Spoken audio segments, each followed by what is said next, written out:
Star Trek drops a wild lore twist that will change how you see the Ferengi forever. Few Star Trek species have evolved as much over the decades as the Ferengi. What began as a comical stand-in for unchecked capitalism in the Next Generation became one of Deep Space Nine's greatest storytelling triumphs, thanks to richly developed characters like Quark, Rom, and Nog.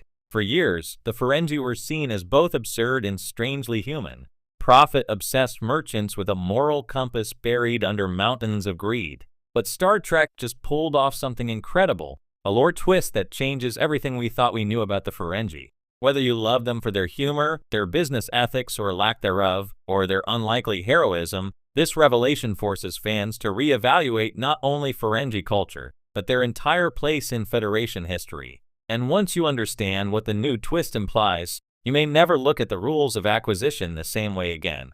A shocking discovery hidden in plain sight. In the latest episode of Star Trek, Strange New Worlds Season 3, Episode 4, Captain Pike's crew encounters a mysterious derelict ship adrift near the borders of unexplored Ferengi space.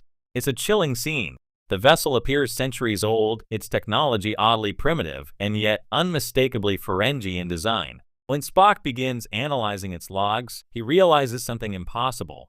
The records date back to centuries before first contact between the Federation and Ferengina. That's already strange enough. But what really makes this moment jaw-dropping is what Uhura deciphers from the ship's fragmented communications.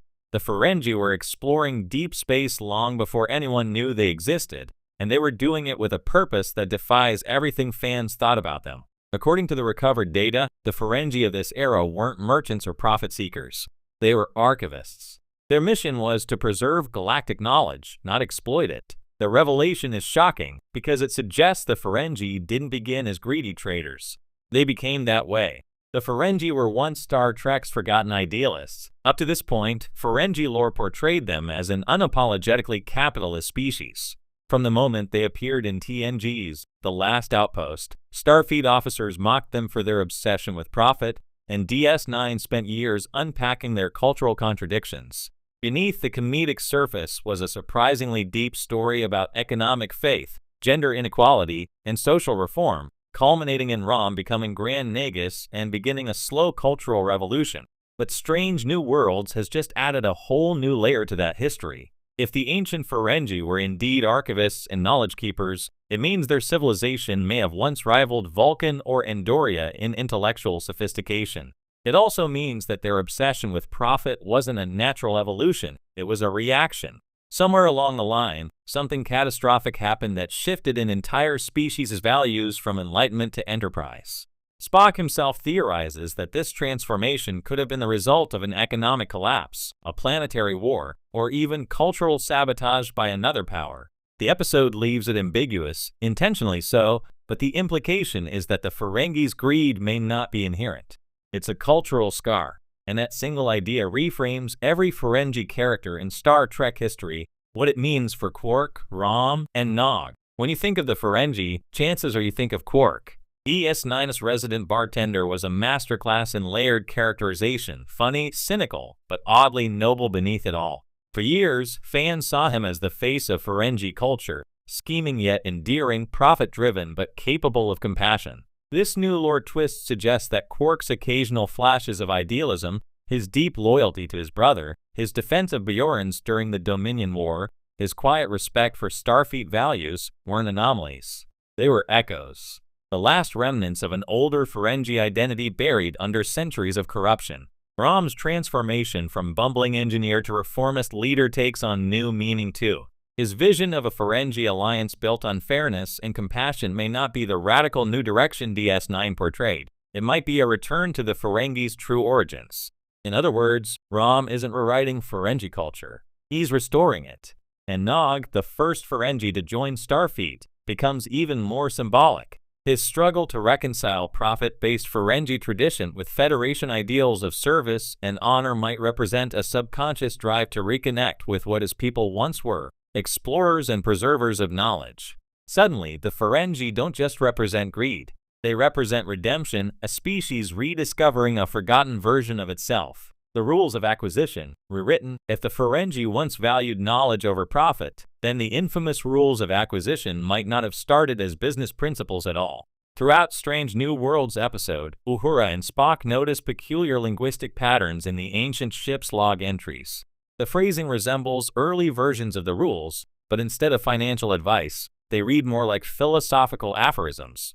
For example, a line that eventually evolved into the well-known rule #1, once you have their money, never give it back, originally reads as once you have their knowledge, never let it be lost. It's a stunning reinterpretation. Over the centuries, the Ferengi appear to have twisted spiritual or scholarly guidelines into economic dogma. Their reverence for learning transformed into a lust for profit, their archivist spirit replaced by mercantile obsession. The rules of acquisition, then, aren't just cynical quips. They're distorted relics of a once enlightened society. The Federation's hypocrisy exposed, but perhaps the most biting part of this twist isn't what it reveals about the Ferengi, it's what it exposes about the Federation. For decades, the Federation and viewers have treated the Ferengi as comic relief. Starfleet officers mock their greed while failing to examine how Federation economics conveniently erase scarcity, but still rely on inequality outside their utopian borders. By showing that the Ferengi used to be idealists who lost their way, Strange New Worlds holds up a mirror to the Federation itself. It's a warning: utopia isn't permanent. A culture that values enlightenment can still descend into exploitation if it forgets its principles. When Pike reflects on this at the episode's end, his monologue could easily apply to 21st century humanity. Every civilization builds itself on values it hopes to keep forever. The tragedy comes when those values become currency, traded away for convenience or safety or pride. That's quintessential Star Trek, using aliens to critique our own world. The door opens to a new kind of Ferengi story. This revelation isn't just a clever retcon. It sets up years of new storytelling possibilities. If ancient Ferengi technology predates their known warp history, there might be lost colonies or hidden archives still waiting to be found. Imagine a Lower Decks or Discovery-era story where a Federation crew stumbles on an untouched Ferengi library world, holding records that could restore their pre-capitalist culture. Rom's government could use this knowledge to reform the Ferengi alliance completely, evolving beyond even DS9's progressive vision. Or, more cynically, Ferengi hardliners could suppress the truth, fearing that acknowledging their past would undermine the glory of the rules of acquisition. We could even see a new generation of Ferengi archaeologists or historians, characters torn between rediscovering their spiritual past and maintaining the profitable status quo. It's the kind of moral tension Star Trek thrives on, a masterstroke of lore building. What makes this twist so brilliant is how seamlessly it fits the existing canon. Nothing in Star Trek explicitly contradicts the idea of a forgotten Ferengi past. We've simply never known enough about their early history to question it. Like DS9's best episodes, Strange New Worlds uses small details to spark massive philosophical questions. The Ferengi have always been a mirror of humanity's economic anxieties. Now, they're also a mirror of our culture.